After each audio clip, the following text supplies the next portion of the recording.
So welcome back to another video guys. मैं आप लोगों का होस्ट हमजा एक काफ़ी इंपॉर्टेंट टॉपिक के साथ आप सब भाइयों की खिदमत में हाजिर हूँ। आज मैं आप लोगों को ऐसी अपॉर्चुनिटी बताऊंगा जिसकी डिफ़िकल्टीज कुछ इस तरह से हैं कि आप यहाँ पे बैठे हुए हैं, आपके सामने पैसे पड़े हुए हैं, वो आपने उठाने और अपनी जेब में डालने। मैं बात कर रहा हूँ क्रिप्टो स्पॉट ट्रेडिंग की। अब जो लोग एक्सपीरियंस हैं पाकिस्तान और इंडिया में, उनके पॉइंट ऑफ व्यू से वो कहेंगे कि हमजा भाई इस तरह से कुछ नहीं होता, बहुत डिफिकल्ट है, हम प्रिडिक्ट नहीं कर पाते, या फिर हमने लॉस फेस किया है। हमने लॉस इस वजह से फेस किया है क्योंकि आप लोगों ने कभी रिलायबल चीज़ के ऊपर काम ही नहीं किया। ठीक है, वो काम कैसे करना है उसका बेसिक लेवल में आप लोगों को आज समझाऊंगा। First of all, spot trading position trades होती हैं, यानी लॉन्ग टर्म ट्रेड्स होती हैं। मिनिमम भी 3 से 4 महीने और मैक्सिमम 4 से 5 साल। 4 से 5 साल उस सूरत में कि आपने कोई बड़ी अपॉर्चुनिटी फाइंड की है, like bitcoin, like Ethereum. Spot trading में दो कंडीशंस होती हैं लॉस करने की। पहली कंडीशन, या तो आपका कॉइन डेड हो जाए, जो कि बहुत रेयरली होता है। दूसरी कंडीशन, आपकी पेमेंट स्टक हो जाए। अब मैक्सिमम टाइम, बल्कि 99% लोगों का स्पॉट ट्रेडिंग में लॉस इसी रीज़न के साथ हो जाता है कि आपकी पेमेंट्स ही स्टक हो जाती है। तो हमें किसी भी पेयर में इन्वेस्टमेंट करने से पहले किन चीज़ों के ऊपर काम करना चाहिए, किन बेसिक चीज़ों को सीखना चाहिए कि जिस काइन में मैं इन्वेस्ट कर रहा हूँ उसमें मेरी पेमेंट स्टक नहीं होगी। तो चलते हैं अपने लैपटॉप की स्क्रीन के ऊपर और इसको समझते हैं। अब जी मैं आ गया हूँ अपने चार्ट के ऊपर। डॉक्स यूएसडीटी को मैंने ओपन किया है डे टाइम फ्रेम के ऊपर। ठीक है, एक एग्जांपल देता हूँ। मार्केट की करंट सिचुएशन यहाँ पे है, ठीक हो गया। मार्केट यहाँ पे गई, नीचे गई डॉक्स यूएसडीटी की। फिर आपने देखा कि भाई वापस ऊपर जा रही है और आपने यहाँ से बाई कर लिया, या फिर कोई दूसरा रीज़न हो सकता है, आपके पास कोई न्यूज़ आती है या फिर आपके मेंटर ने आपको सिग्नल दिया है कि भाई यहाँ से आप डॉक्स को बाई करो, आप प्रॉफिट गेन करोगे। ठीक है, अब आपने यहाँ पे इसकी लॉन्ग की एंट्री ले ली स्पॉट के अंदर। ठीक है, लेकिन उसके बाद क्या हुआ, मार्केट ने ऑपोजिट मूव किया, मार्केट नीचे चली गई और आपकी पेमेंट स्टक कर दी मार्केट ने। अब ये वाला एरिया जो आप देख रहे हैं, ये वाला इलेक्शन के इवेंट वाला एरिया, उसमें भी हमें हर काइन ओवरऑल मार्केट बड़ा अच्छा पंप देखने को मिला हमें मार्केट में। लेकिन डॉक्स यूएसडीटी का जो पंप था वो बहुत मिनिमम रहा, और आपका जो अमाउंट, जो एंट्री एरिया था, उसको भी ये कवर नहीं कर पाया इस पंप के अंदर।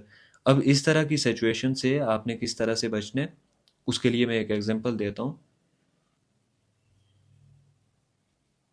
देखिए, अब आप स्टे कर रहे हो करंट सिचुएशन के ऊपर। ठीक है, यहाँ पे आपने यहाँ से बाइंग करनी है या नहीं करनी। ठीक है, क्या आपका टारगेट जो आप रख रहे हैं, एग्जांपल दे दूँ, प्रीवियस हाई के ऊपर आप अपना टारगेट रखें 70%, ये अचीव कर पाएगा, या फिर ये मज़ीद बिल्कुल इसी तरह से मूव करेगा या नीचे जाएगा। ये चीज़ देखने के लिए फर्स्ट ऑफ ऑल आप कॉइन मार्केट कैप के ऊपर आ जाए। ये मेरी ओपन है। यहाँ पे आने के बाद आपने सर्च करना है डॉग्स को, तो इस तरह का पोर्टफोलियो आपके सामने ओपन हो जाएगा। फर्स्ट ऑफ ऑल भाई ये देखना है कि मार्केट कैप इतना होना चाहिए कि काइन में इतनी फ्लैक्चुएशन हो कि अगर वो यहाँ पे था, यहाँ पे जाता है तो वापस यहाँ पे आ पाए, अपनी जो प्राइस है उसको मेंटेन कर पाए। ठीक है, ये मेंटेन नहीं कर पाया, उसका एक रीज़न ये है कि मार्केट में पैसा बहुत, इसके अंदर पैसा बहुत कम लगा हुआ है, तभी मेंटेन नहीं कर पाया और मुसलसल नीचे जा रहा है। पहला रीज़न ये। दूसरा, मार्केट कैप कम से कम भी $1 से $2 बिलियन का तो होना चाहिए यार, इतना देखा करो। ठीक है, अब उसके बाद ये एक ऑप्शन है एक्सप्लोरर्स का। ठीक है, ये एक लिंक देता है आपको toonwaver.com का। इस वेबसाइट को ओपन करना है। ठीक है, इसके ऊपर क्लिक करें, लिंक के ऊपर, इस तरह का पोर्टफोलियो ओपन हो जाएगा आपके सामने। ठीक हो गया, यहाँ पे आके आपने क्या चेक करना, होल्डर्स। ठीक हो गया, इसके ऊपर क्लिक करें। इस पे क्लिक करने के बाद आपको डॉक्स के जो टॉप होल्डर्स है ना, वो आपके सामने आ जाएंगे। अच्छा, इसमें देखना क्या है कि कोई भी बंदा इस तरह की पोजीशन के साथ ना खड़ा हो। ठीक है, अब एक ही बंदे के पास 34% क्या है जी, डॉग्स हैं, डॉग्स की होल्डिंग्स हैं। एग्जांपल क्या है, मार्केट कैप है, मार्केट कैप का इस 274 मिलियन का 34% सिर्फ एक बंदे के पास है। अब अगर ये बंदा यहाँ पे पेमेंट निकाल दे, जितना पंप ये, सॉरी, जितना डंप ये पड़ा हुआ है ना भाई मेरा, इसका डबल पड़ेगा यहाँ पे। आप ऐसे स्टक हो गए कि आपको अपनी पेमेंट लॉस में ही निकालनी पड़ेगी। ठीक हो गया, 34% निकल गया, ये वाला एरिया टारगेट करेगा डॉग।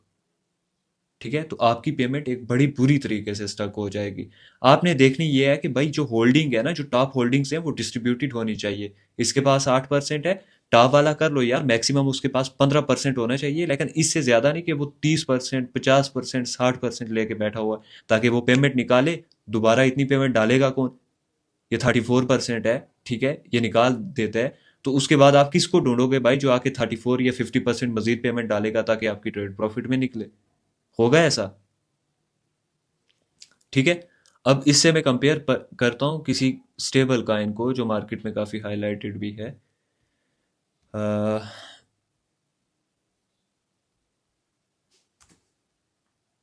पेपे पेपे को ओपन कर लेता हूँ मैं। अब पेपे का देखें, पेपे का क्या सीन स्टेटस है यहाँ पे। डे टाइम फ्रेम है, ये बात याद रखना। अब पेपे देखा जी, यहाँ पे तो कोई परचेज कर नहीं रहा था। मैंने बड़ा अरसा पहले लाइव में बोला था कि भाई इसको परचेज करो, उस वक्त इसकी प्राइस अराउंड यहाँ पे थी। नहीं, परचेज किसने करना, छोड़ो। अच्छा, यहाँ पे इसने पंप किया भाई पेपे ने, ठीक है। यहाँ से ये बैक आया, यहाँ पे आ गया, एग्जांपल लेते हैं, ठीक है। आपने कहा यार अब इसको बाई करते हैं, ठीक है, पेपे को क्या करते हैं, बाई कर लेते हैं। आप कहाँ पे जाओगे, कॉइन मार्केट कैप के ऊपर, सेम पेपे को यहाँ पे सर्च कर लें। पेपे का मार्केट कैप है जी $7.5 बिलियन, जो कि इनफ है उसकी प्राइस के मुताबिक, ठीक है। एक बड़ा मार्केट कैप है ये भी। आपने ये ओपन करने के बाद मार्केट कैप देख लिया भाई, इसका मार्केट तो काफ़ी अच्छा है। इसका मतलब ये है कि मार्केट कैप अगर इतना अच्छा है तो ये यहाँ से अगर डंप करता है तो वापस ऊपर भी जाएगा, गया ना। ये देखो, आप यहाँ पे परचेजिंग तो नहीं करते, अगर करते हो तो फिर आप गधे हो, ठीक है। यहाँ पे नीचे जाता है, आप फिर से अगर यहाँ से परचेजिंग करते हो कि भाई ऊपर जाएगा, यहाँ पे देखो आपकी पेमेंट एक बार रिकवर हुई, फिर दूसरी बार आप कहा नहीं यार यहाँ पे मैंने सेल नहीं करना, ये ऊपर जाएगा। फिर इसमें आपको एक बियर ट्रेंड देखने को मिला, ठीक है, ये वाला। अब उसके बाद आपको फिर से पंप देखने को मिला एक जेन्युइन टाइम पीरियड के अंदर। ये यहाँ पे कोई सालों नहीं बनते, एक छोटा टाइम पीरियड आपका 1 महीने का कर लें, 1.5 महीने का, उसके बाद आपको पेपे में पंप देखने को मिला। फिर आपने यहाँ पे बाई की, फिर आपको पंप देख, तो ये एक स्टेबल है। आप यहाँ पे अगर बाई करते हो तो आप एक्सेप्ट करोगे कि यार ये अगर नीचे जाता है तो रिकवरी भी इंशाल्लाह जल्दी जल्दी देगा, एक बड़े टाइम फ्रेम के अंदर मेरी पेमेंट को स्टक नहीं करेगा, क्योंकि इसका मार्केट कैप अच्छा है। उसके बाद आपने अगेन चेक करना है जाके, ये फिर से मैं किस पे क्लिक किया भाई, या आप इस पे आगे एक्सप्लोरर के ऊपर जाएं, ठीक है, ethereum.io होगा, इसके ऊपर क्लिक करें, इस तरह का पोर्टफोलियो आपके सामने ओपन हो जाएगा। थोड़ा सा नीचे जाएं, स्क्रॉल करें, इसका भी होल्डर का ऑप्शन आपको मिल जाएगा, इसको ओपन करें, इसकी भी होल्डिंग देखें।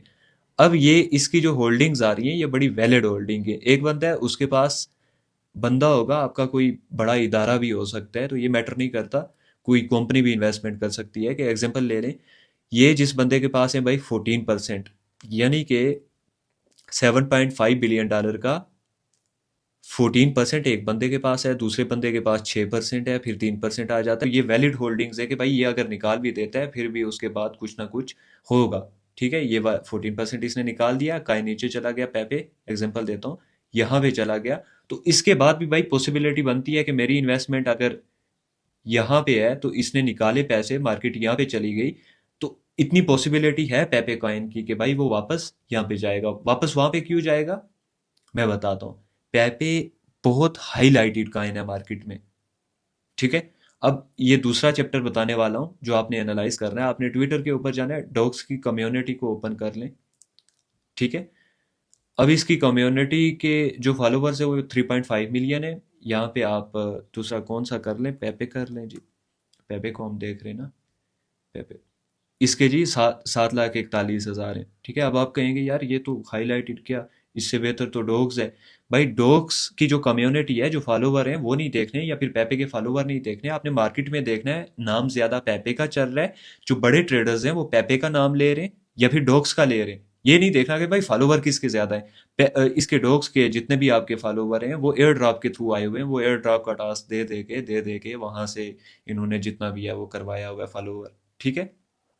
आपने ये देखना है कि भाई डॉग का बड़ा ट्रेडर नाम ले रहा है, ठीक है, और कितने ट्रेडर ले रहे हैं, कितने बड़े वेल्स, कितने बड़े ट्रेडर्स मार्केट में डॉग्स का नाम ले रहे हैं। भाई कौन ले रहा है डॉग्स का नाम, फिलहाल तो कोई नहीं ले रहा ना, लेकिन पेपे का नाम मार्केट में लोग ले रहे हैं। अब पेपे क्या हो रहा है, हाईलाइट हो रहा है।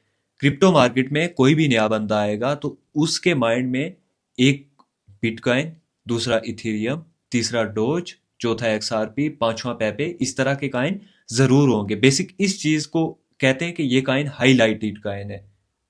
इस कॉइन के बारे में हर नए बंदे को, हर पुराने बंदे को पता है।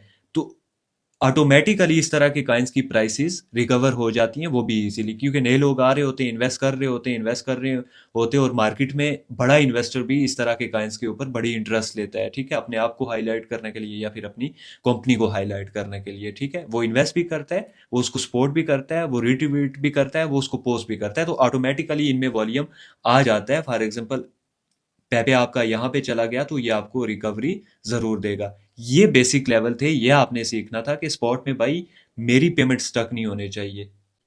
इसमें आपने ये चीजें समझनी थी, किसी भी काइन में इन्वेस्ट करते हैं तो बेसिक उन चीजों को जरूर देखा करें। आप पेपे के की लेवल चेक करें। पेपे के की लेवल्स क्या हो सकते हैं, मैं आपको बताता हूँ। पेपे यहाँ पे है, आप इन्वेस्टर रेट उसमें फाइंड करें। आप यहाँ पे देख रहे हैं, देखें यहाँ पे मार्केट अगर शॉर्ट हो सकती है, मार्केट बेयर ट्रेंड में चल रही है, तो आप की लेवल इस एरिया के अराउंड यहाँ पे देखने की कोशिश करें।